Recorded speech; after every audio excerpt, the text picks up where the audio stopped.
Welcome to Horn Takes, the best Texas football and baseball talk destination on the web. This is from the Cheap Sheets, the internet show all about Texas football. I'm here tonight with Nash from Nash Talks Texas. Make sure you follow him on X at Nash Talks Texas right there on your screen. You can also find his content on YouTube at Nash Talks Texas or Texas Clips. He does a really great job. He's the every play guy. After every single game, this guy's staying up all night long, piecing together clips so you can watch the game in about 45 minutes instead of 3 hours. We appreciate all the hard work you do out there, Nash. So follow him, subscribe to him. He does a great job. We've also got Ghost from Ghost and Friends. Make sure you follow him on the 40 Acre Vibes. You can also find him on YouTube at 40 Acre Vibes. Just started doing some content, he says, a few months ago. So he's kind of ramping up his stuff, but he does a really good job as well. Fun to follow him.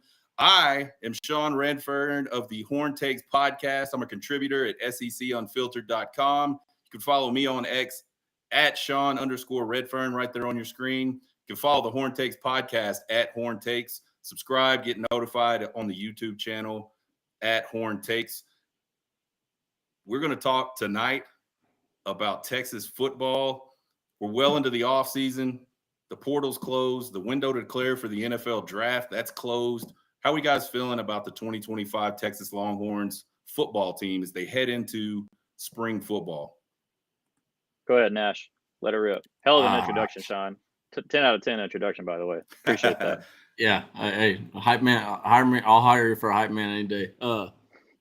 Man, I'm really excited for this Texas team. It's a lot of times, and especially in this portal era, you feel like you're not going to see this much returning production for the raw. I mean, and especially when you also have as large of a draft class as we're having. Like you look at Ohio State, they're getting absolutely decimated outside of bringing 3 players back. So it's just it's really to see, like, all Americans, 5 stars at almost every position. What a time to be alive as a Texas Longhorn. Yeah, I know. I mean, really, really well said. Also, shout out in the chat. Shout out the boys. Got Matt in here. Josh, appreciate you guys coming in here and showing some love. Y'all like that video for Sean, and then keep reminding people every 10 minutes to like this video over and over and over again. Yeah, we're going to give away some Texas baseball tickets tonight. So throw your questions in the chat, and we'll randomly select. We'll answer some questions a little later, and we'll just kind of randomly select who gets a 1 of 2 pair of Texas Longhorn tickets to the home opener against the Houston Cougars on February 18th. So that'd be a pretty good one. The Houston Cougars, pretty decent baseball team. Fun competition to start the season. So make sure you're asking your questions. Really cool, man. I saw that you were doing that, and great idea. It's coming just over a week away. But as far as the question, man, 2025 Texas Longhorns, it's really, really cool. I think the country is finally kind of in the same boat that we were in maybe last year, where we knew we had a lot of pieces even after losing 11 to the NFL draft, and we were pretty confident that we'd be pretty good going into year 1 of the SEC. Now everybody else kind of expects Texas to, maybe they don't know who is where, who gets the majority of the reps at wide receiver or running back, or what exactly the offensive line may look like, but it's expected that Texas is going to be competitive and that they're going to reload. And so all the jokes we saw last year about, okay, you lost a dozen guys to the league, but now you're in a big boy league, good luck. And now it kind of seems a lot quieter in regard to talk about Texas on the timeline. I think for me personally, very high expectations. I'm interested to see how it all shakes out. And yeah, I'm sure we'll get more into it, but those are my initial impressions. Yeah, it's kind of interesting. We've been hearing for the last couple of years how Texas isn't SEC ready. And I think initially when people first started hearing about Texas going to the SEC, I think some of that might have been a little valid. I don't think we had the roster. We had pieces of the roster, but I don't think we had a full roster of guys. So I think the timing worked out perfectly for us to join the SEC in 2024. Obviously a great roster in 2023, a really great roster in 2024. And those guys, they played their asses off, just to be quite honest, and they shut up a lot of the haters big time in the SEC.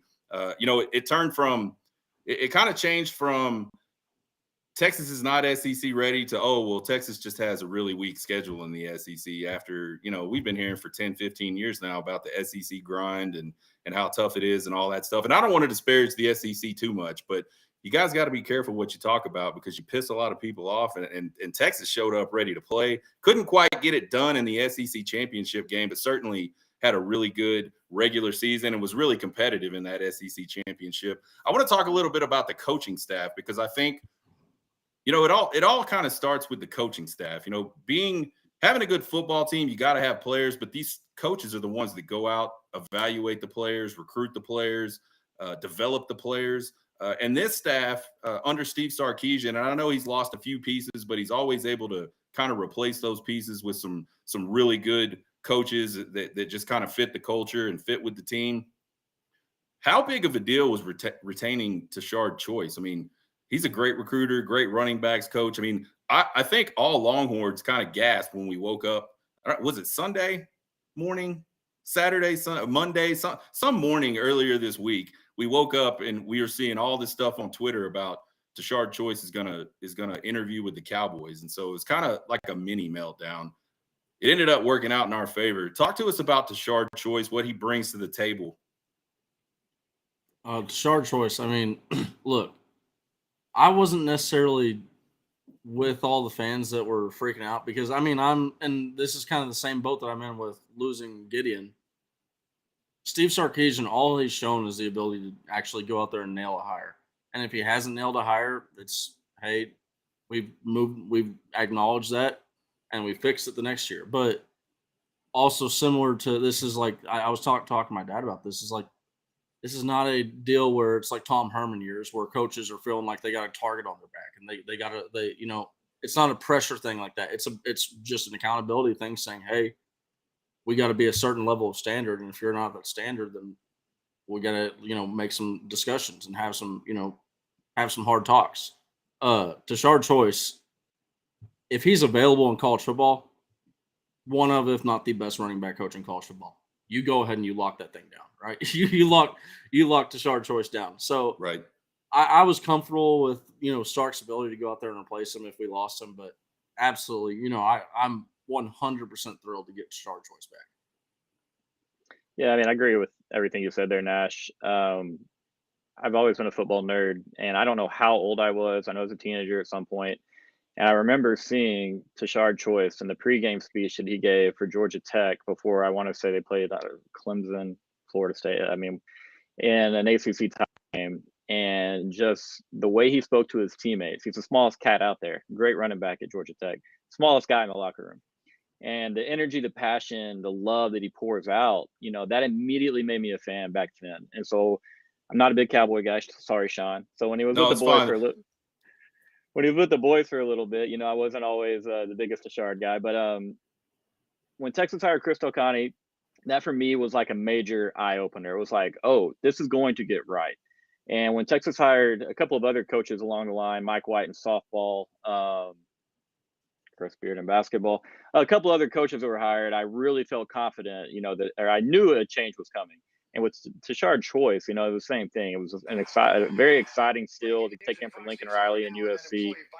But now I freaked out, unlike Nash. Like, I spazzed out a little bit. I was really upset, really nervous.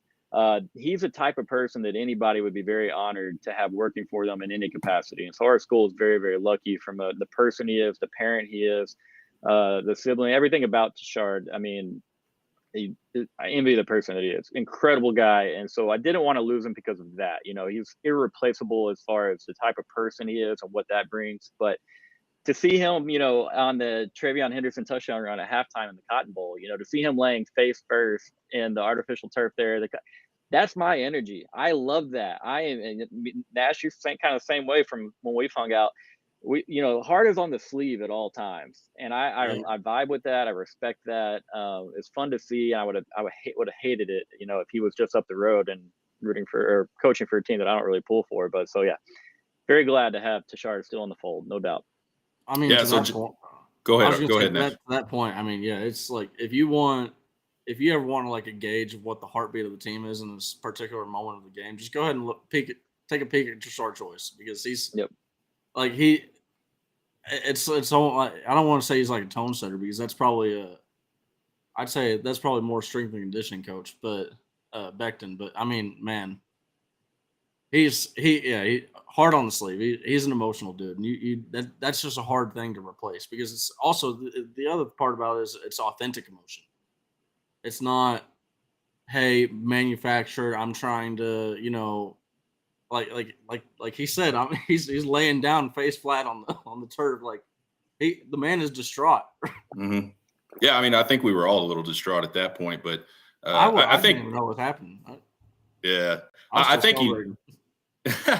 I think you nailed it, Nash. Authentic. I think that's the key with a guy like Tashard Choice, and that's to me, he's like a big culture piece.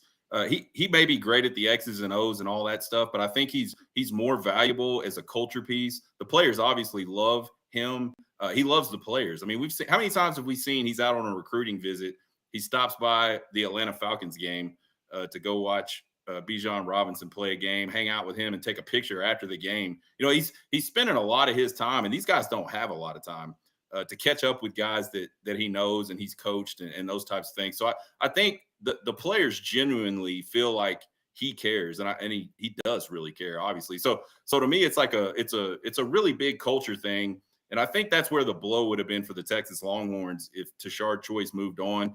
We can find X's and O's guys, but it's hard to find guys that are that way, that really love the kids. The kids love them, and there's just that sort of respect. And I think in a lot of ways he can relate.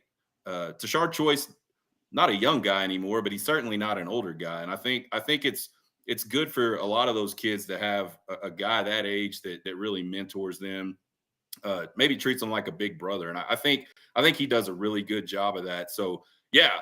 And to clear something up, I am not a Cowboys fan. My wife is the Cowboys fan in this house. I'm not an NFL guy at all. I just happen to be wearing this T-shirt that she bought me today. So it wouldn't hurt. It wouldn't have bothered me one way or the other, except he's not at Texas anymore. I wouldn't have been excited that he left either. So they bring in the edge coach from Ohio State, Alan Clark. I believe he was a grad assistant.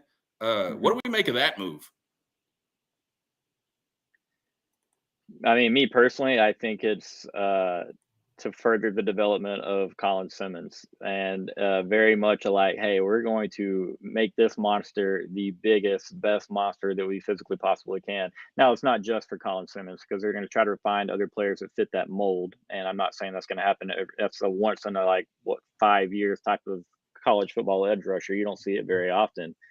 But just thinking about it, it seems like we're coached pretty well at linebacker. I like what we're doing everywhere on the defensive side of the ball. And so with there not being a limit, with coaches anymore, to me, it's just bring these guys in, maybe obviously help Anthony Hill out a little bit.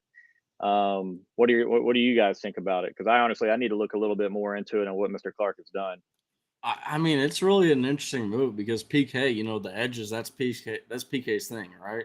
Right. So, and this is not a guy that he's coming to up and come, like he is an up and coming coach, and he's already kind of gotten noticed a little bit, right? So he's not like, this isn't like some guy that's just learning in the background or anything like that. And I kind of feel like this is almost a little bit of almost like an AJ Millway for PK, right? Like, hey, I want a guy that I can trust. I know, I believe you're going to be able to develop these guys. The mission that the way that I want to go. I want to get my hands on the defense and other areas of the defense just a little bit more, and dedicate my time to the defense as a whole. And it's just right. Either way, it's you're bolstering an incredibly, even if it's just to get an outside perspective on, because hey, you know what? Maybe sometimes you don't want a guy that thinks exactly like you do, right? Maybe you want a guy that thinks the exact opposite, and you marry some of the ideas that he has with what you got. It's just this is a defense that's gotten better every single year, and if it can get better, I mean, this is a scary thought. Yeah, I think it has a lot to do with just the pieces they have. You look at this roster 3 years ago, 4 years ago, when Sark first got here, the edge was a problem. We just didn't have guys that could get off the edge. We didn't have guys that could speed rush. We just didn't have a lot of edge pressure whatsoever. Going into 2023, it got a little bit better, but it still was very obvious that the interior defensive line was where we were getting 95% of the pressure in 2023. So what we had, I think, when you look at, defensive line trying to get pressure as a whole unit, we were getting pressure up the middle, but we were getting 1 and 2 at a time, most of the time 1 at a time, and we weren't getting anything else. And so you get one guy in the backfield, sometimes they get a sack, but a lot of times quarterbacks are able to get around that stuff, get that, get focused back down the field. And so in 2024, we bring in some good pieces. We get Trey Moore out of the transfer portal. Obviously, Colin Simmons is a freshman.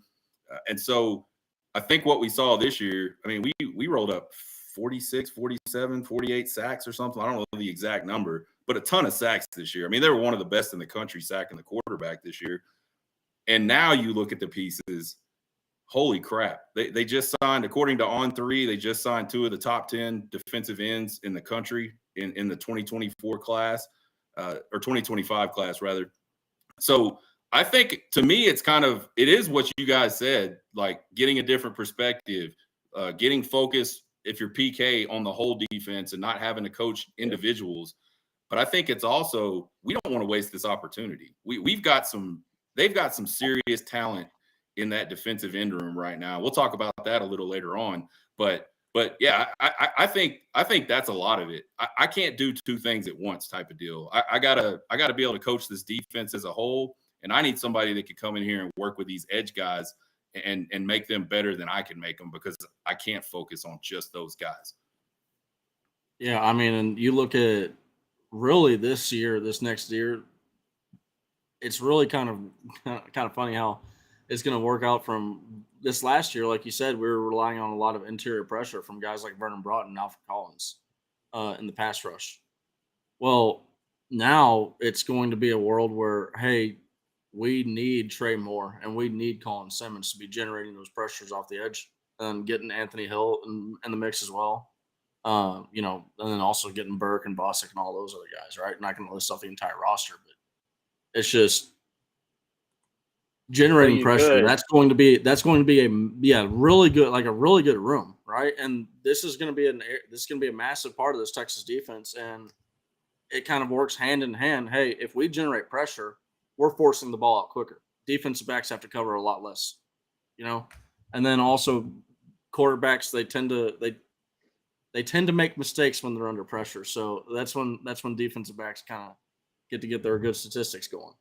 Yeah, it is no mistake, no fluke that the back end of the defense looked better last year than they did as the soon year as the before. pass rush starts to look better. Yeah, the pass rush got better, and not to take anything away from those guys, but I mean, you put Deion Sanders back there and make him cover for 10, 15 seconds, and he can't cover for 10, 15 seconds. So getting the quarterback to get the ball out quickly is a huge piece of a good pass defense. And this Texas team was really good at it last year. And I'm really excited about the pieces they have. I mean, they're going to be able to run 4, 5, 6 guys out there. If they can all stay healthy, they should be able to get after the quarterback really well. We're all excited.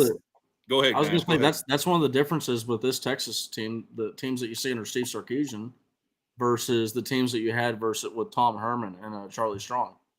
How many times that I know this is one of the traps that made me still go, I don't know if we should give up on Charlie Strong yet, because we're losing games. We're losing games close. Right. And we're like 7 points in each game away from being 12-1 or so, at the end of the year. And it's just you realize, okay, we've always had the players at Texas. The recruiting is we've always had the talent at Texas to get the job done. It's just the coaching is what makes the difference.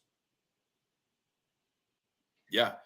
And so we talk about staff continuity. We're all excited because we're keeping Tashard Choice. Everybody else seems to be hanging around. And then bam, this morning, Blake Gideon, the news pops. Blake Gideon. Is it Blake Gideon? Yeah, Blake Gideon, Coach Gideon, going off to be the defensive coordinator at Georgia Tech. What are we thinking about how hard, difficult, easy it's going to be to fill his shoes? Because I think Coach Gideon's been getting beat up by Texas fans for a long time, going back to his days as a player. And then they bring him in, and that secondary doesn't look really good at first. Again, a lot of that because of the pass rush. but it's gotten better and better. And last year, a really good unit. And you look at these safeties and you look at the talent that he's been able to bring in and stack at that safety position. It's almost embarrassing. There's a lot of really good guys in that defensive backfield on the back end that aren't going to play because there's just that many good players ahead of them. So talk to us a little bit about Coach Gideon. Who do we think? I mean, I know there's people throwing out like Dwayne Akina, which would be awesome. I love Dwayne Akina. There's people throwing out Aaron Williams. Like, what's realistic? Who do you think will really target? I'm sure some of the big sites have wrote about this today already.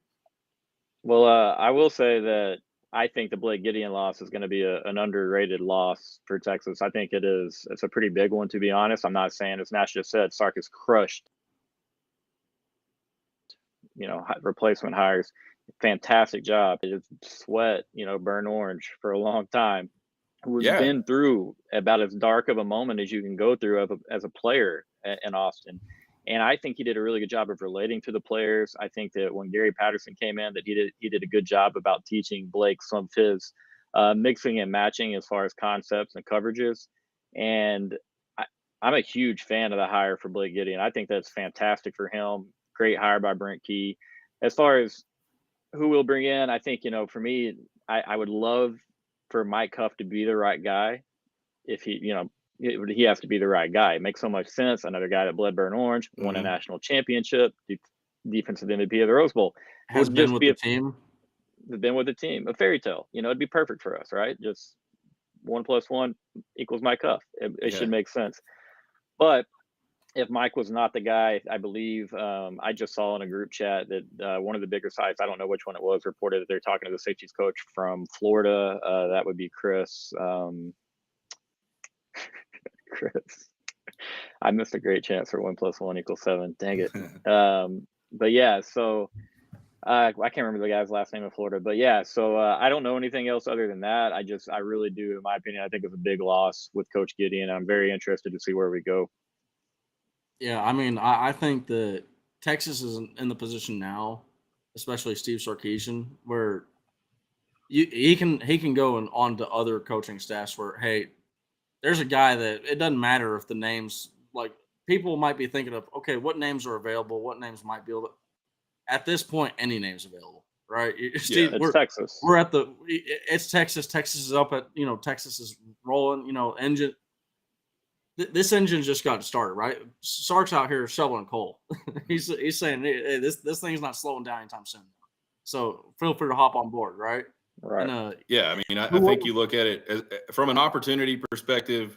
Texas, you mentioned it. We're kind of hanging out at the top of college football right now. We're in that top 5 conversation. You can't deny that anymore. It's been 2 years in a row. The roster looks ready to go to do it again next year. And then also, I think the thing, and a lot of times it comes down to this, like, Texas can pay.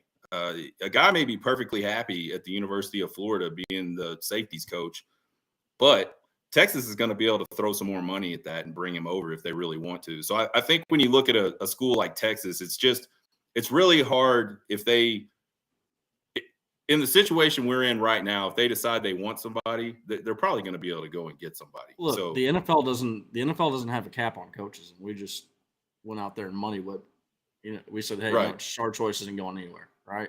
So that also lets you know about what Steve Sarkisian thinks about Shar Choice. Sure. Right. And yep.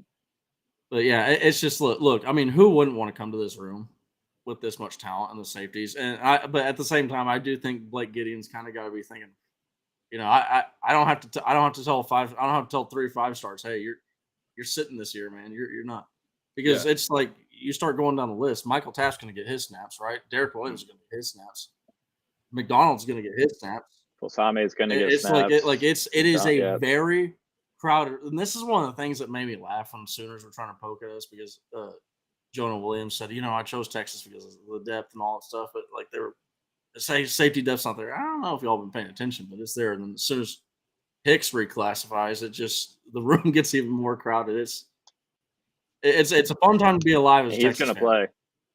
And then also Blake Gideon, like you said, Gideon, I don't know, you could find a bigger Texas fan. Yeah, I mean, I think I'll say on Akina, man. No, you're good. Go ahead.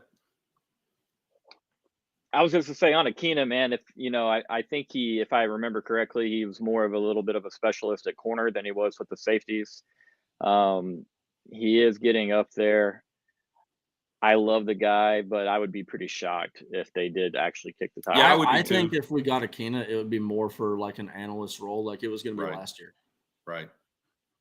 That makes a lot of Yeah. sense. Yeah. And I think, I don't think probably Steve Sarkisian has anything against Dwayne Akina. It's part of the business. But I think, when he brought him over and then he left like 2 days later to go back, I mean, I think that probably was just like, okay, that's a bridge burn. And that doesn't necessarily mean it's a bad thing, right? Like, I don't think Steve Sarkisian sitting in his office, with a Mr. Smithers laugh saying, I'll never talk to Dwayne Akina again. But I think he's probably just like, I can go find somebody else. I don't need to mess Yeah. with Well, I that mean, uncertainty anymore.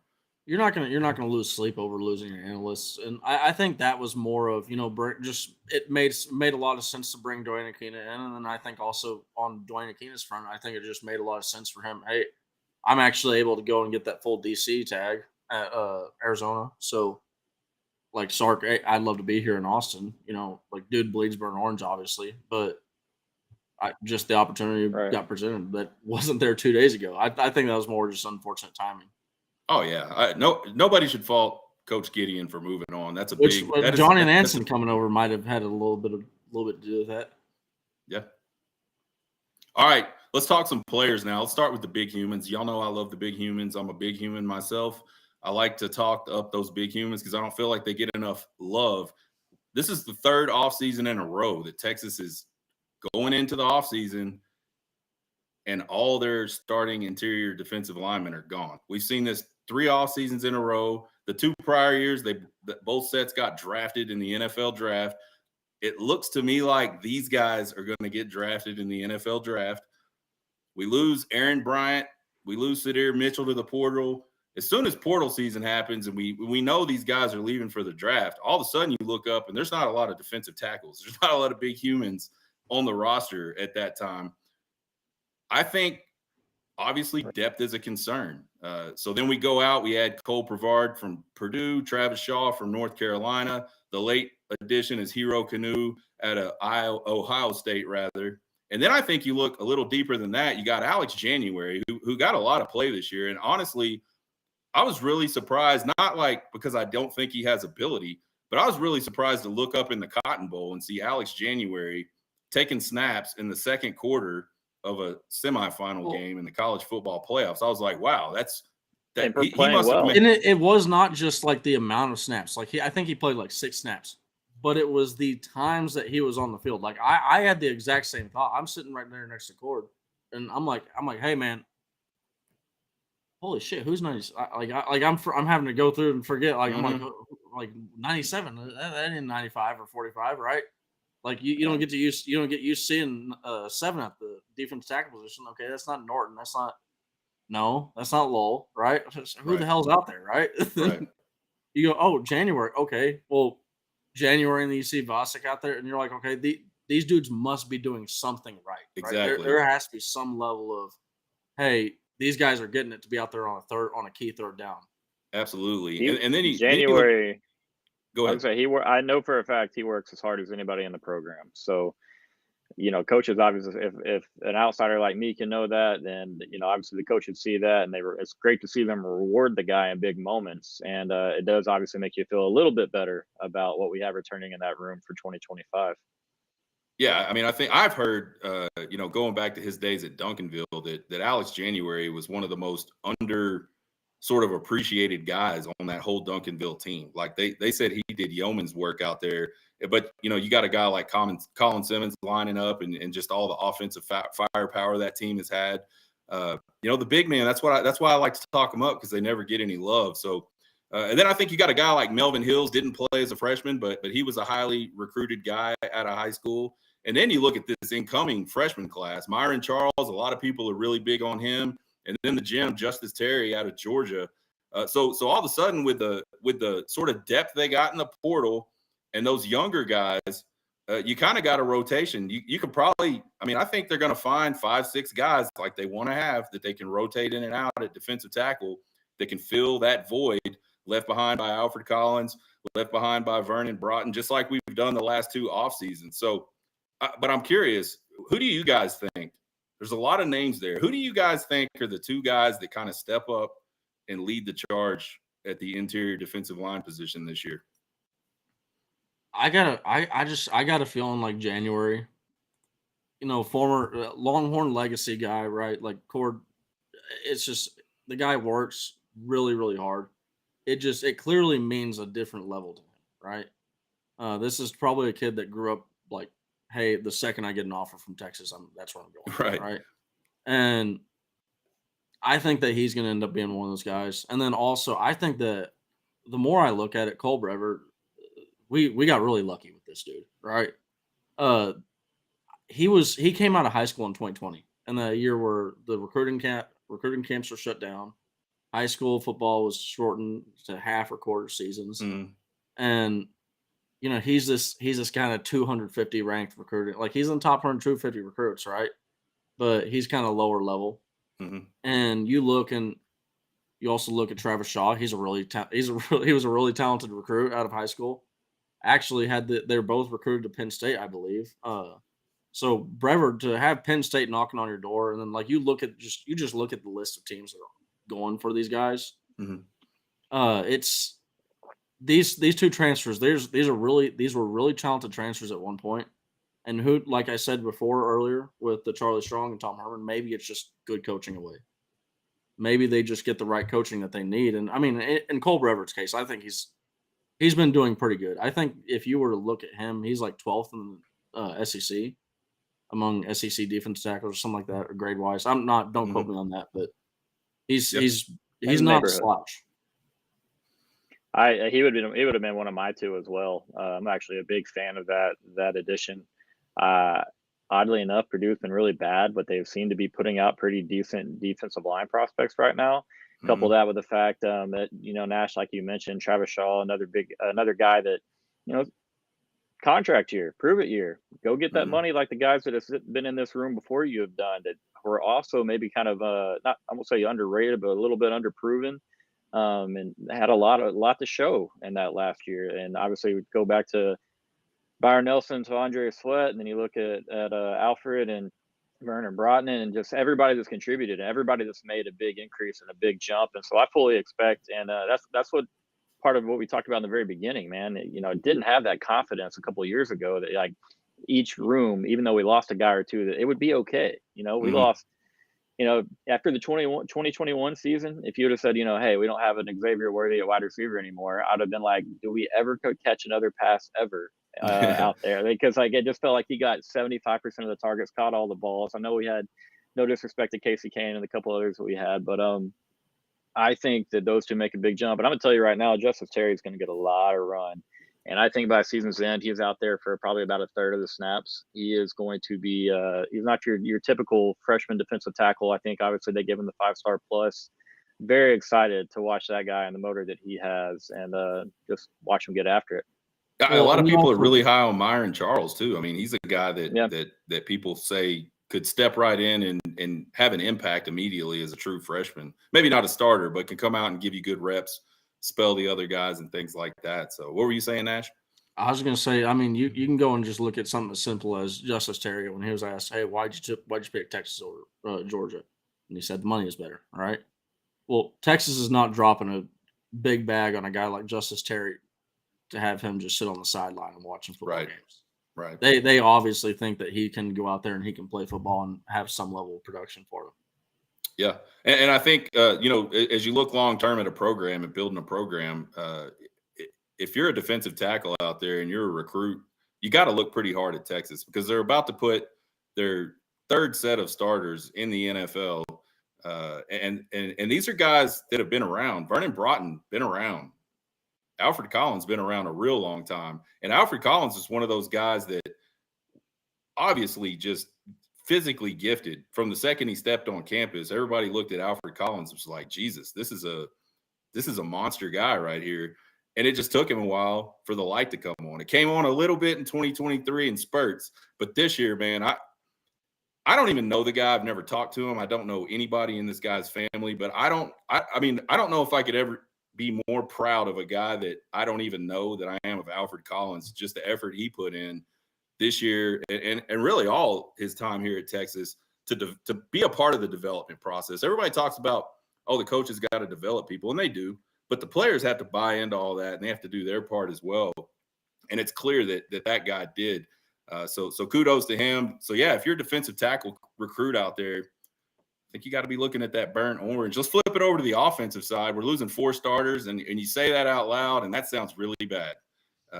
You're losing 4 starters. You're losing 2 guys on the corners that are probably first rounders. I don't keep up with NFL really at all, but I know probably about halfway through this last season, all the buzz started talking about Cam Williams being a first rounder, and I was like, really? Like, I mean, I know he's talented, but really a first rounder? Like, he's started 6 games at this point. He's a big dude. He is a big dude, and he can move, and he's athletic. Well. Yeah. So we're missing a lot there. We're going to lose a lot. And I think it's going to be a big hit, but I feel like there's a lot of quality depth in behind those guys that have been with Kyle Flood, been with the program for a while. My guess on the new offensive line, and I like to hear y'all's guess, I think Trevor Gooseby obviously going to be that left tackle. He filled in really well towards the end of the season last year. I think at left guard, we might see Neto Umeozulu. He's a guy that's been in the program for a while. Came in with that same class with Banks and Williams and DJ Campbell. All those guys came in together. Talented guy, big guy. He definitely fits the big human mold that Kyle Flood is looking for. I think at center, we're going to see Cole Hudson. Hudson's a guy that's been with the program for a really long time. And, man, he does some things really well. Like, I mean, there's some times when that run against Clemson where in the fourth quarter, where we scored that touchdown on that stretch play to stretch it out and finally, just kind of seal the deal. He had an absolutely amazing block, a really athletic block for a guy that size. And so he's a guy that I think can play center as well. Obviously, DJ Campbell is probably going to be the right guard. And then I think maybe right tackle, we're looking at Brandon Baker. And there may be like some competition there, but I think he played some snaps last year. He's a really highly touted recruit out of high school. He's got the body, got the physical skills and all. What do you guys think on that offensive line? What do we think we're going to see there? And then I want to hear how quickly you guys think that offensive line is going to gel, because that's the one concern for me is not necessarily the individual bodies, but how does that group gel together? How quickly do we think that happens?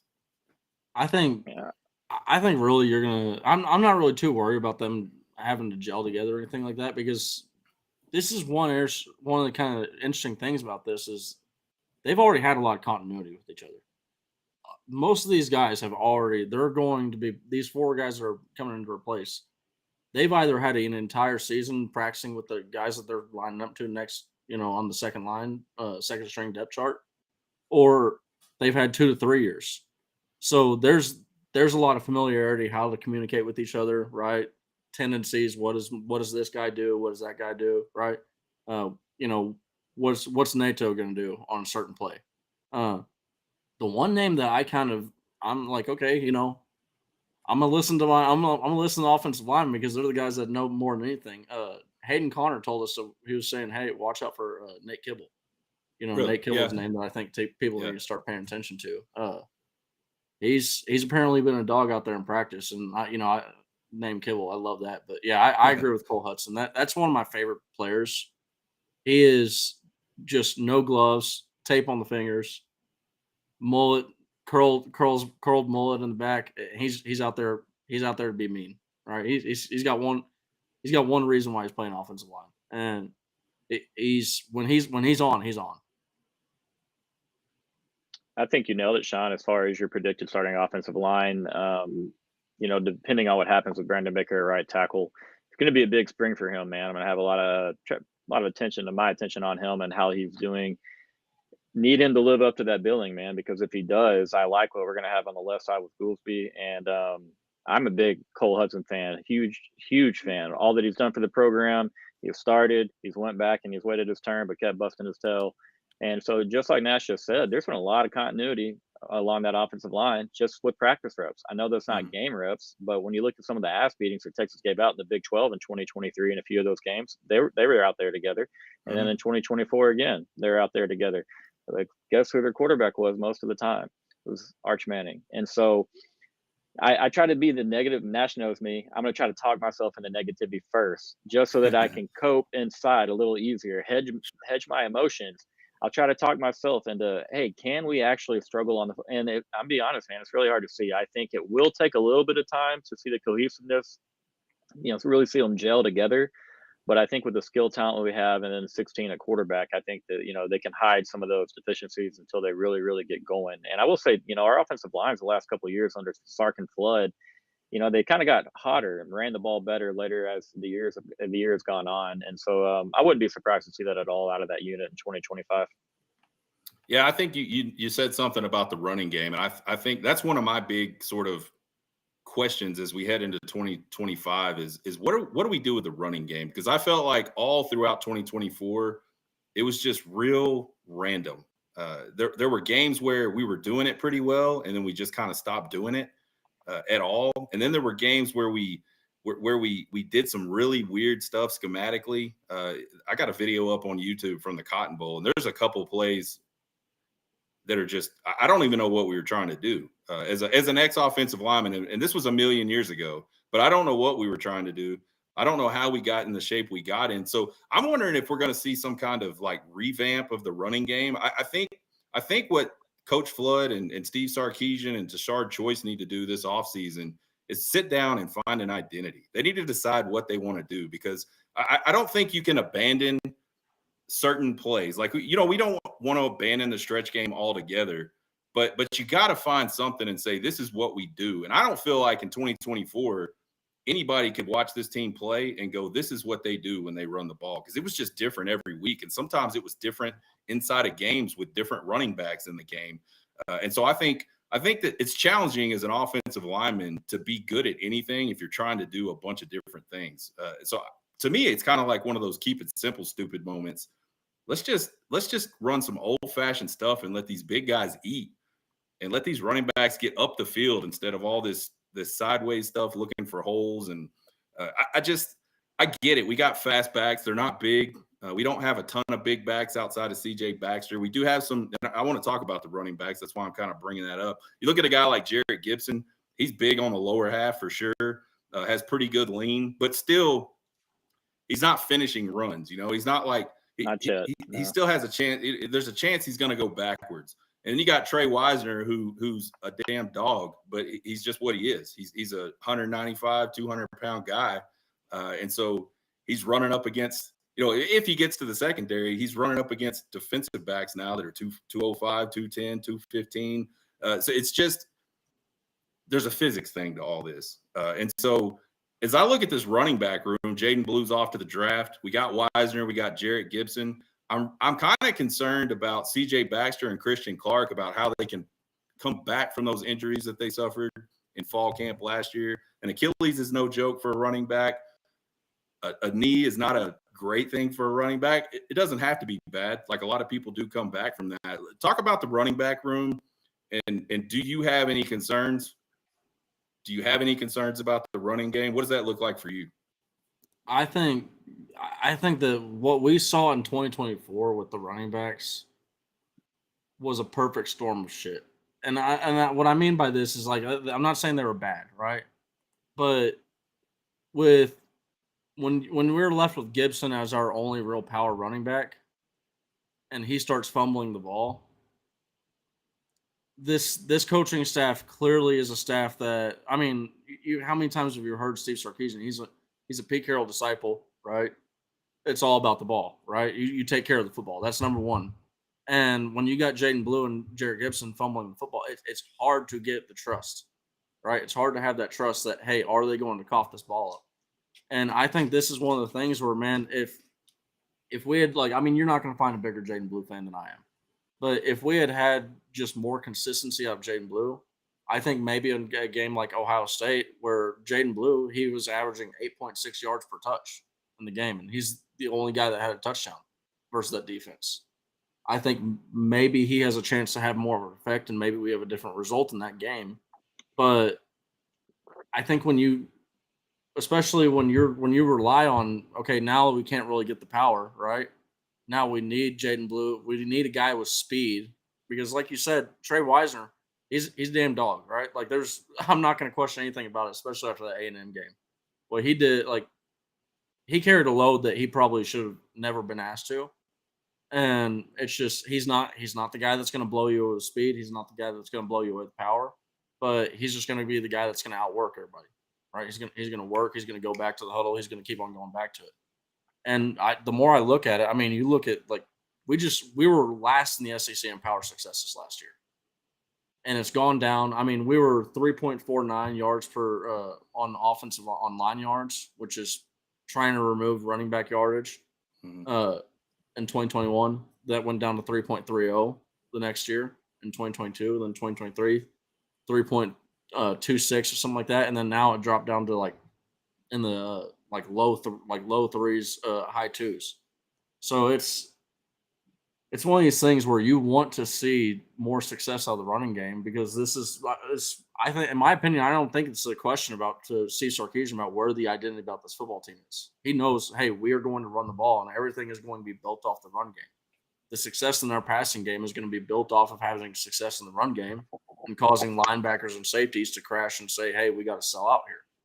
And that's where you see the deep shots. That's where you see in Alabama. You see guys like I'm blanking on the tight end, Billingsley that we had. When I was going through and doing the every play on Billingsley, every single play that he had, every single pass that was to him, wide open, there was not a single guy covering. So it's just one of these things where you need all three. You need everything to be humming for Steve Sarkisian's offense to be just in complete sync. And it all starts with the running game. And I don't know. I'm not to all bottle it up. I'm not really too. The running back room is not changing too much outside of adding. I'm excited to see a guy like Michael Terry coming in, seeing what he can do. But I'm not expecting him to go out there and be a big bruiser. I think if we're going to have an increased power running game, it's going to come from really 4 of these new offensive linemen going out there and being mean. Yeah, that to me right there, that very, very last tidbit is the main thing for me here. We're going to be a little bit nastier on the offensive line, and everything that you hear on Nate Kibble, it says nasty.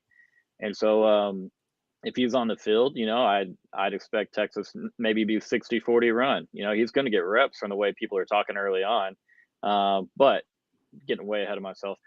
And I might go on a tangent here. I love talking X's and O's. So you're talking about scheme, talking about identity. Texas, Sark, Kyle Flood, with Bijan, with Roshan, they had an identity. They were duo. They were 12 personnel. They ran ISO. They ran duo. A lot of 11 personnel. And this is the same thing that he did at Alabama. Now this year we lose CJ Baxter, and then we lose a guy that I love so much. I was raving about him in August, Christian Clark.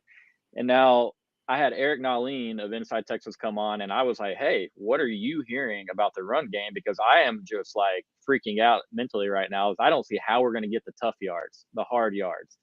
And this is the first show I've done since Ohio State. So I'm kind of almost hurting a little bit because now I'm realizing like, hey, this is what it came down to. But, and he said the outside zone would be our bread and butter. That would be our strength. And he wasn't wrong in that at all whatsoever, because when we ran the football well, that outside zone was our strength. That led to some of the bigger runs that we had on the season. It's kind of a stretch out of gun essentially. But man, we really, really struggled to run the ball. Can't have the silly penalties that, basically wipe away if you run for 5 yards on first down every time, you're going to be a really damn successful offense. Mm-hmm. But not if you're on 2nd and 5, you're backing yourself up with a 5-yard false start penalty. And I'm not knocking our guys. It was just a bugaboo for Texas this year. We got to get back to being nasty. We got to get back to being more, I want to say, north-south in our concepts. Not to say you can't mix in the RPOs to the outside zones, outside stretches, because we're still going to have guys that can hit those edges and really, really go. Mm-hmm. But I think one thing that'll go a long way in helping the run game is just being able to even be remotely consistent on deep balls. We have not been an offense that has taken the top off of defenses very often in the past, and it's hurt us. Intermediate, Quinn was fantastic, man. And this isn't me knocking Quinn. This is just one thing that we struggled at with the deep game. And Arch, man, he loves to chuck that thing. And so when you have safeties, they're going to have to play maybe an extra step back, 2 yards back than they normally would, because they know that, hey, Texas in this slot fade is a capability, and they run it on a quarter of snaps. I think that'll go a long ways. Obviously, Arch and his legs will add to that offense or add to that running game. So I think we'll see a much different running game in 2025. I like to see a lot more duo, a lot more ISO, but I'm curious to see how they use Arch. I don't want to see him I hope you guys don't either. I don't want to see him as a guy that's going in there and getting 15 carries a game or anything like that. No Colt McCoy crap. We're not. No. We're not signing him up to be the offense, right? He's not. No. I think we've all seen Peyton enough. Might step on the field too. He might step on the field and smack Sark up the side of the back of the head and be like, 5 to 7 carries, 40 yards. I think we're boost in the run game. I think his value in the run game is going to come when the passing plays break down and he just finds a lane and gets some good yardage. So I mean, I think Sark isn't calling main design runs. No. Yeah, he's not going to call a lot of design runs, and he's probably going to get mad at Arch a lot when he does pull the ball down and run. Mm-hmm. He's going to say you should have done this or you should have done that. But that's just Arch's game, and he recruited him, so he's going to, Sark's going to have to learn to live with that the same way Arch is going to have to learn with I'm not going to take the ball and run a lot. I think throughout that conversation, the one theme I heard out of all three of us was we got to get better running the football, because the offense really goes when you can run the football. Regardless of your thoughts on how and why it didn't go so well last year, it didn't really go so well last year in a lot. If you look at the games we lost, it was bad. And so we got to get better, and we got to get more consistent. We got to be able to do it when we need to do it. And again, I think you're right, Ghost. It starts with the guys up front. They got to get a little bit nasty. But I think as you look at the coaching staff, they got to free them up to be able to do that. It's got to be less complicated, less, I mean, we started learning rules and blocking in junior high, and we used the same set of rules all the way up through high school. Same calls, same rules. It wasn't complicated. We ran the damn ball all over people because all you got to do, if you get north and south with the running backs, all you got to do is get a hat on a hat for a split second, and that guy's through the second level. And that's what it's about. I think you can make it too complicated, trying to make something that's not complicated too complicated. And then people can't execute. I agree. I'd asked him this on the way back from Dallas, and it's one of these things where run blocking is easier than pass blocking, right? Like there's more technique in pass blocking, but Texas is this, we excel at pass blocking, but when it comes to run blocking, it's like holy shit, what do we got going on? I remember being on this guy's show after it was after Florida, and I'm sitting there. I'm like, look, when we're up against Florida, right now, granted, Florida have good bodies on that defensive line. This is an SEC team, right? But this isn't college football playoff cream of the crop. Hey, we got the bodies, and then they're also conditioned and coached really well. When we're having to do some nonsense, and how many times have you seen us line up on this 4th and 1 or something like that, and we're trying to get this short yardage, and now we're having to come up with crap where we're snapping the ball through Arch's legs and we're running out to the side, or we're doing fakes to Gibson and we're having to run like damn triple read options. But there's one common theme: we're always trying to go to the side. It's never up the middle, and it's just at a certain point, it becomes telling. Actions speak louder than words. And right now, what we saw in 2024 was we saw a team that was, in my opinion, I think they were kind of because you heard Trey Wisner talk about, hey, man, my favorite play to run is duo. You heard him talk about duo just a minute ago. This team felt afraid to run the ball up the middle at times. And I think that at a certain point, you got to look at the offensive line, and it sounds crazy to say this, but we might actually get a benefit of having new offensive linemen come in. Having a fresh scene. Now, we might experience a loss in the passing game with pass blocking. We'll have to see on that. But to what he was just saying about Arch Manning's a pretty damn athletic quarterback, and I'd be willing to make that trade if we're making that trade. Sure. All right, let's answer a question or two here real quick and maybe give away some tickets to some baseball games. What is it? MLH10 says, Do you think Texas has any standout freshmen? I mean, we've already talked about a guy, Justice Terry. Is it Justice Terry? I'm terrible with names. Y'all will find that out if y'all talk to me enough. I suck at names. I believe it's Justice Terry. Yeah. It is. You're correct. Yes, sir. Yes. See, sometimes I get it right. So Justice Terry's a guy we all think is probably going to play a little bit. I think you flip it over to offense. I think you're going to see Kalik Lockett. I think you're going to see a guy like Jamie French find his way on the field. Who else do we think on this team gets on the field as a freshman and makes some sort of impact? It's going to be hard. Bo Barnes. Sorry, go ahead, Nash. I was going to say it's going to be hard, but I mean, I could potentially see a guy like a Cade Phillips making an impact at the corner position. I mean, you figure it's going to be Malik Muhammad and Kobe Black, but Sark and the staff has shown if you're it, like if you're a good freshman, they don't care about it. They're not. There's no hey, we're waiting. There's no seniority game or anything like that. We're playing the best 11 guys, and that's what we're rolling with. You saw that with a guy like Xavier Worthy. So I think that any of those wide receivers are a prime candidate, especially with the losses that we had last year. Even though we do have a guy like we do have a little bit of returning production. I think I know this isn't a freshman, but a guy that people really aren't paying attention to might be that they might need to is Ryan Niblett. Yeah, he's got speed for sure. He's been with the program a while. I think a guy. I think a guy like gadget role. Yeah, I think another guy that people don't talk about is as we talk about 2025 is a guy like Aaron Butler. I mean, Aaron Butler kind of got recruited to be like the next big thing out there that can just do it all. So I think I'm excited to see him, man. He's really fun to watch with the ball in his hands. Yeah, I go through the wide receivers on a daily basis and trade out which one I think is going to have the better freshman season and overall career because I'm like, okay, here one thing about this guy. It's like, oh, that he might be the guy. So it's a great problem to have. I mean, we're that wide receiver class could be very, very special, and so I think they'll all get out there. I mean, again, Justice Terry would love to see Cade Phillips get out there. I mean, that was a big reflip, I guess, to get him back in the boat there. I'm trying to think, man. All the names just running through the head. I think by the end of the year, I think we're going to be really, really excited about what the flashes that we've seen out of Jonah Williams.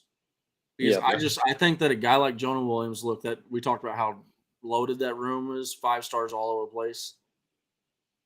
It's going to be very hard to keep that guy off the football field, especially because he's already starting to throw the baseball again. So by the time football comes around, he's going to be fully healthy. That's just one of those guys that he's just an athletic kid, and it's just I think Texas fans are going to be very excited about what we get to see out of Jonah Williams.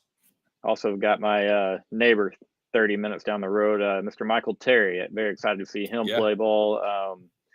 Fun to watch at the high school level down here for sure. But yeah, I don't know exactly how they get him involved. Very curious to see. I would love to see the guy with the ball in his hands a couple times, just because I saw him, especially with Jaden Blue leaving.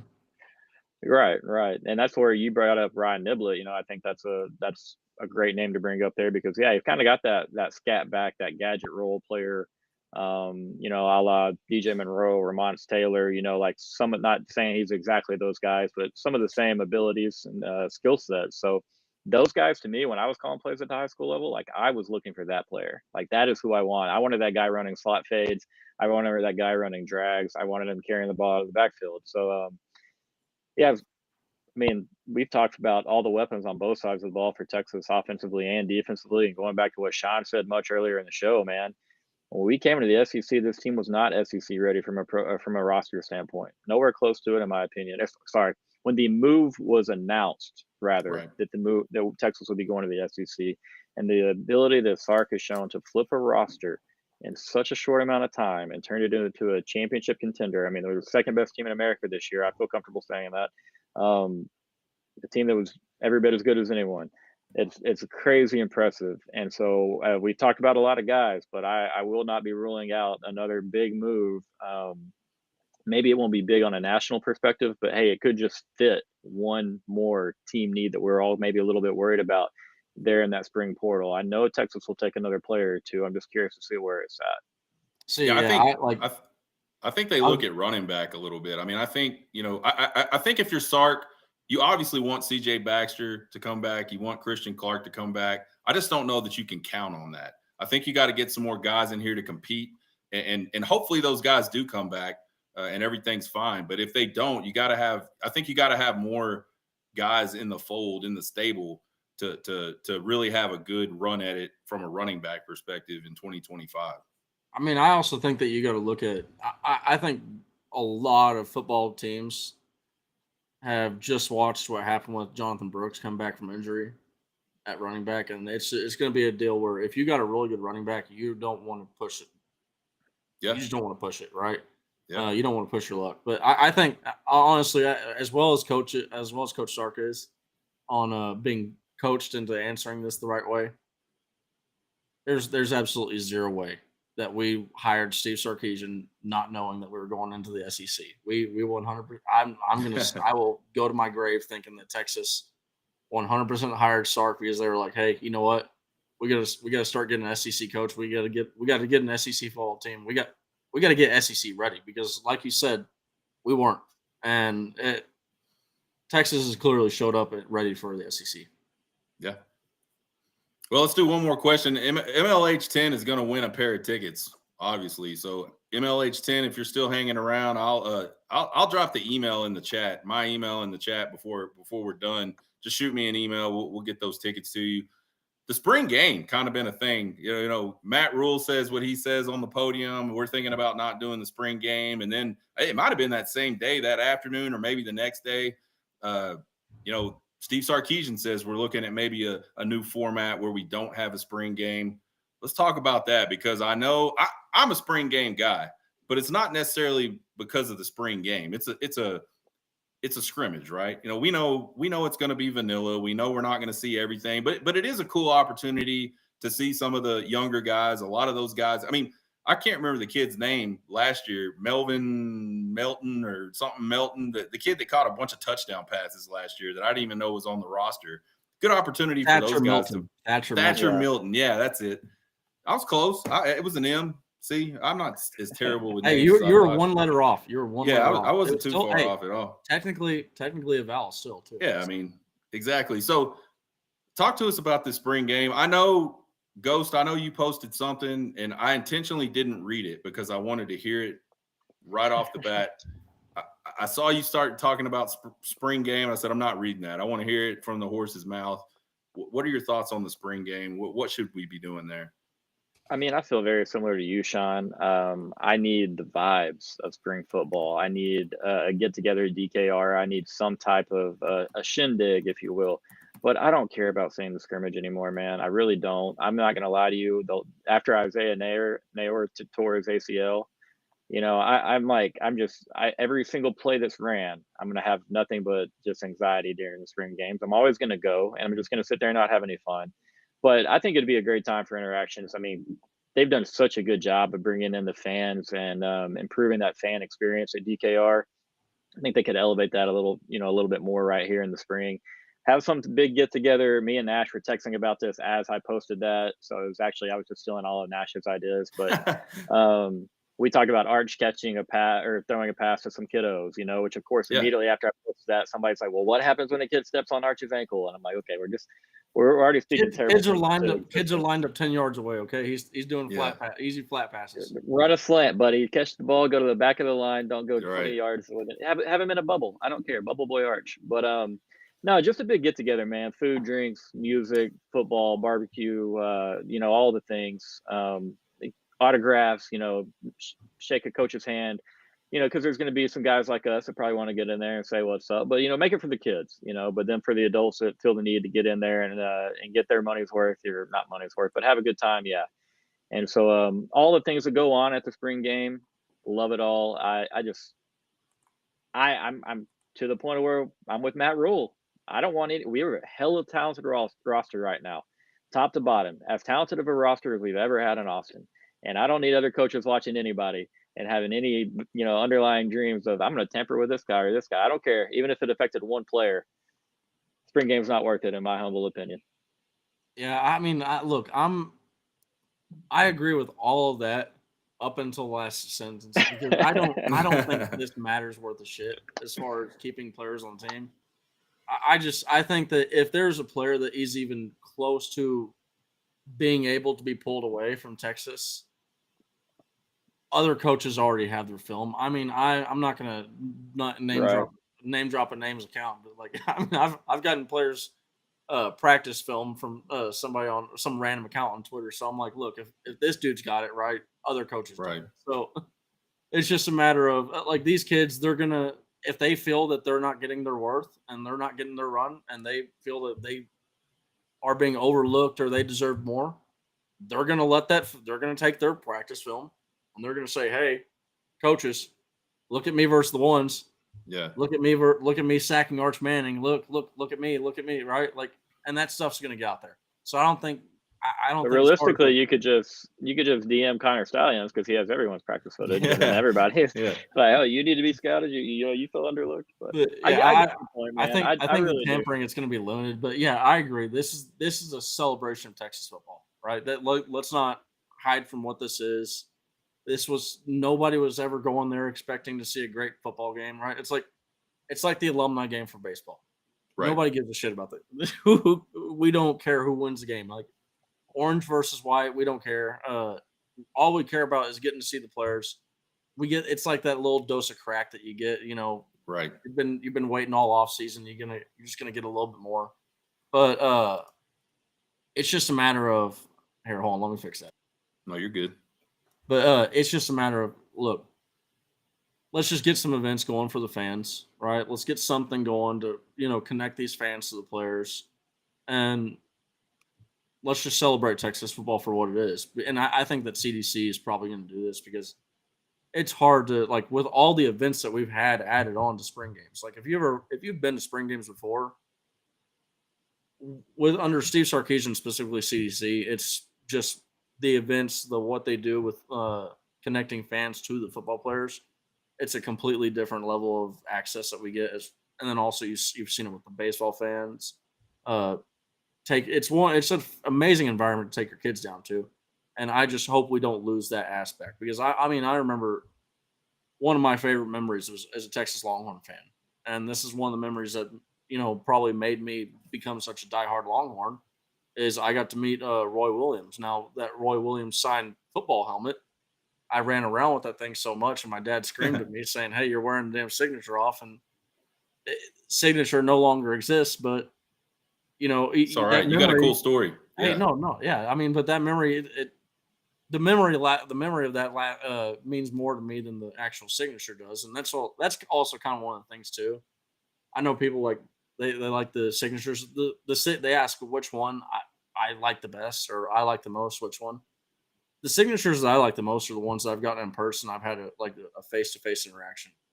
Yep. Specifically one that came from a spring game recently was a DeMarvin Overshown when they had all the. I mean that you want to talk about a chill dude that just has like good vibes given off every single time he talked to like DeMarvin Overshown's one of those guys that you walk up, talk to him, and you feel like, hey, I've known this guy for 20 years, right? And I just hadn't seen him in a while. And I hope we don't lose that aspect of the game or of I'm not of the event. Yeah. Y'all mind if I quick sidebar? Y'all are both big baseball guys, and we're talking autographs, so it'll tie in together. Go ahead, man.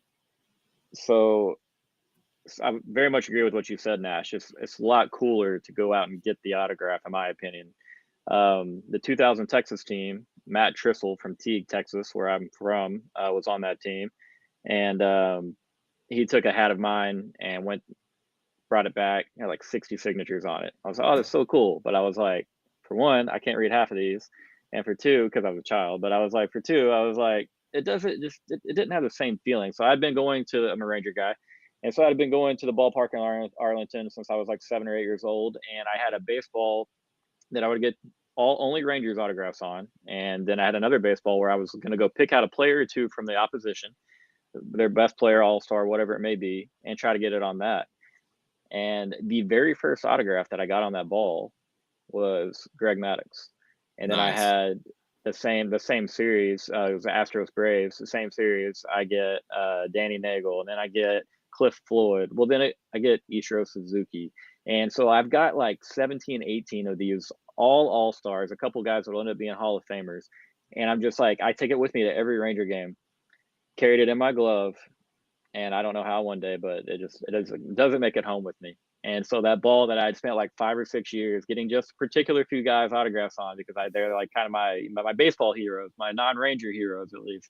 And so yeah, I'm with you, man. I think it's really cool for those kids to get in there and to have any interaction, whatever it may be. Just get a quick autograph, shake a hand, catch a pass. We don't have to like let Arch get dunked on. We don't have to break out Nerf hoops and like let these kids like jam on Arch and the guys or anything. But yeah, anything for the kids, man. Just keep them wanting to come back and filling up old DKR, being rowdy.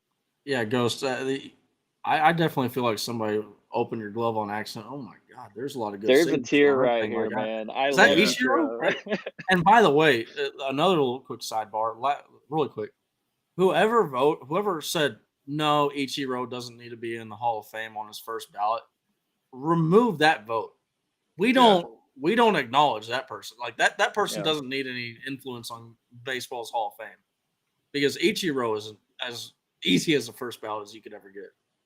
Absolutely. Yeah, I don't think I have anything else to add to what y'all said, except the game is fun to see the new players, and you said that, Nash, and you alluded to it, both of you did. I think it's about creating an event, getting the fans reconnected with the football team after, not being connected to them for a few weeks, a couple months, whatever it is. And so I think it's important. So, and listen, CDC is probably one of the best in the country at the whole fan experience aspect of being an AD. So I have no doubt that if Steve Sarkisian goes to him and says, you know what, CDC, I just don't want to do this game, they're going to figure out something, and it's going to be awesome.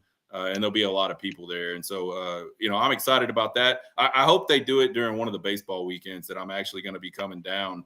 I know they've done that in the past where they do it during a home baseball weekend. So that'll be a good time. Well, real quick before we get out of here, it's way too early, but I'm going to ask you guys anyway. What's your season prediction? What's the record you guys have for Texas football in 2025? Today.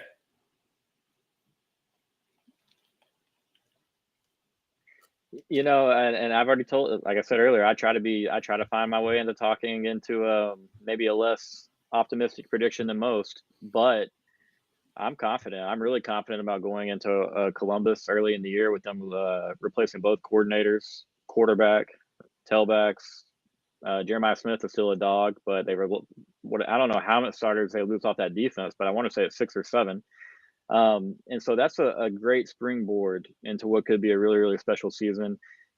Potential hiccups, I'm a little bit worried about the Florida game, Georgia game, but I'm going back to 11-1. I'm rolling back with what we just pulled off in 2024. Yeah, I mean, look, if anybody that's ever known me, they should know this is not a surprise. I'm about to say 12-0. Now, I do hold on. Now, in fairness, I've said 12-0 the year before when we went 11-1, and nobody thought that was even, like, people called me a crackhead. And then 12-0 last year, I thought we were going to get it done. We had a hiccup versus Georgia, is what it is, right? I didn't think we weren't going to lose versus Oklahoma in the year before. It is what it is. Like, sometimes miracles happen, right? The United States beat the USSR. Things happen, right? This defense is going to be terrorizing, in a word. It's like we talked about it's not just talent, it's experience that you have in the safety room.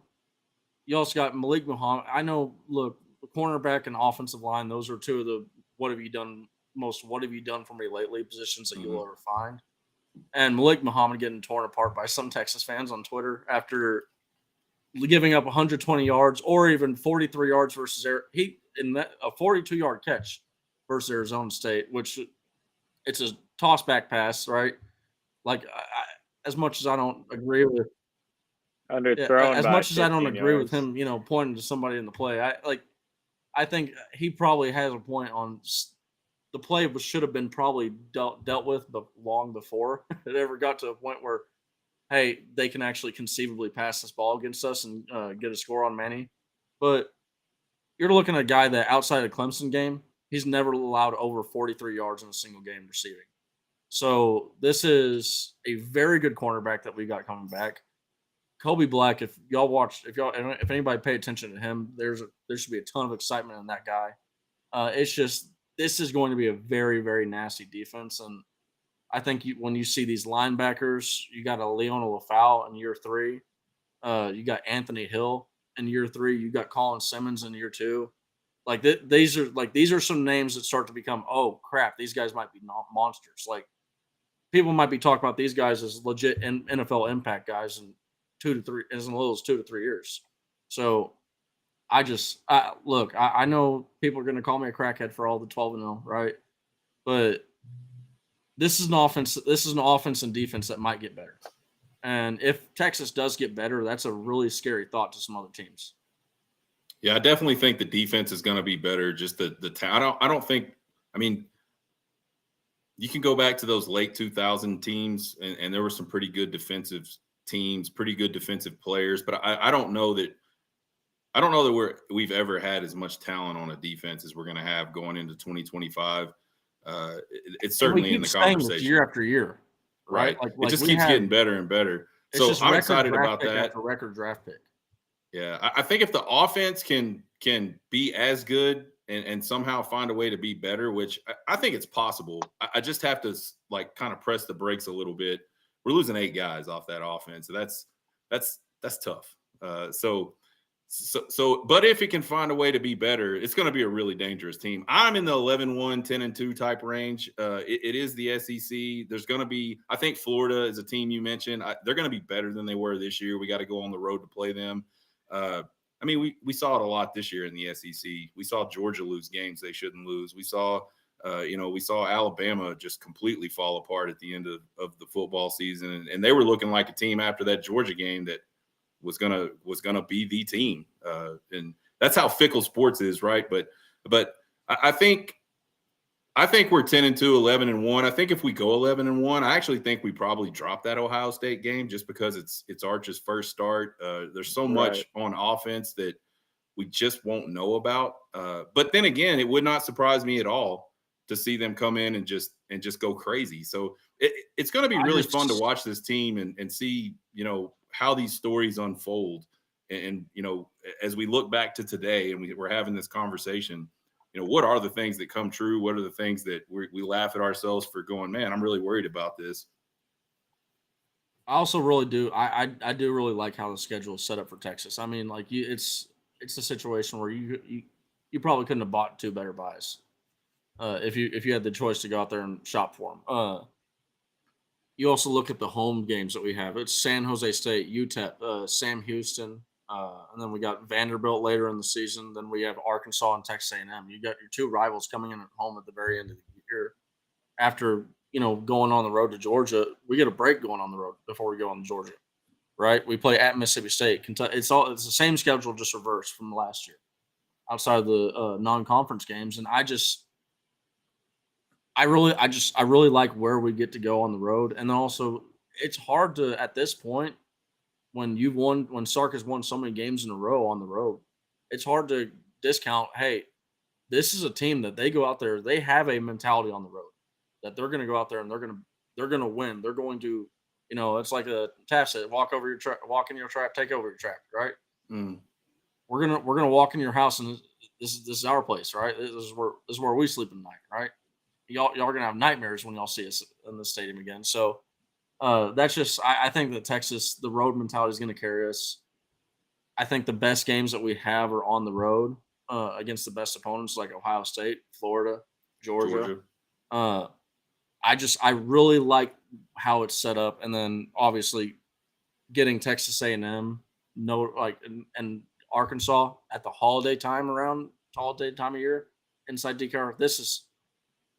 It's going to be a really fun year next year, especially if we're undefeated after Georgia. I don't see us losing to Arkansas, and I just don't. Yeah, I wouldn't think so either. I just think our fans are going to show out in those environments because we've been waiting to play those people for so long inside DKR. Like Arkansas, I would actually be really interested to see if they could gauge the average age of attendance of attendees. Because the Arkansas game, that game's going to shoot up by an average of 20 years. Yeah. There's going to be a bunch of 85-year-old, 70-year-old people in the stands screaming and cussing. You're going to have grandmas doing double birds. Absolutely. So we got a couple of 11-1s. We got a 12-0, the Nash 12-0. What? Any last thoughts on the 2025 team before we split? Wish it started tomorrow. That's all I got. Yeah, I'm excited about baseball season. Obviously, I'm a big baseball guy. I'm almost as much of a baseball guy at this stage of my life as I am a football guy. So I'm really excited about the baseball team. Really interested to see what Coach Schlossnagle and that staff can do with the pieces they have. I think there's some really good pieces on this baseball team this year. It should be an exciting, fun year, and it's going to be. I've said it on the show a million times. You talk about the SEC grind in football. The real place where the SEC grind is on the baseball diamond. It's going to be tough. I mean, I've talked to two different people that said, man, you win 15 games. And they're probably echoing because I think Schloss is the one that originally said this. You win 15 games in the SEC and you're in a good spot. Win 36 total, win 15. That's getting you in the tournament in the SEC. So we'll see how it goes. Guys, I appreciate you joining tonight. He's Nash Talks Texas. Find him on YouTube. Find him on Twitter. A lot of good content there. And then we, of course, had the Ghost 40 Acre Vibes from Ghost and Friends. Find him on X. Find him on YouTube. I am Sean Redfearn. Right there on X, you can find me. You can find the Horn Takes podcast on X and YouTube at Horn Takes. We're going to be doing 2 or 3 shows a week until we get to football season. We'll do the bullpen, which is baseball. We'll do the From the Cheap Seats, which is football. And then Day Drinking with my special lady friend is not a live show, but we'll do that one once a week where me and my wife get on and just talk some Texas sports while we're having a drink. Again, don't forget about our baseball giveaways. We're going to be doing this all season. We gave away 1 pair today. If you guys will jump in the chat and chat us some questions. Today it was only a couple guys. If y'all get in there and do that, you get a chance to win some tickets. So we'll be doing that pretty frequently throughout this season in baseball. So tell your friends about it. Follow me on YouTube. Hit the little notification bell and you'll get every single time we go live. It'll pop up on your screen. It'll be good stuff for you guys. I appreciate it. Y'all have a good night. Appreciate it, guys. Thank y'all. Thank you, man. That was fun, buddy. Yeah, it was. Good time. Oh, yeah. Definitely down anytime. Oh.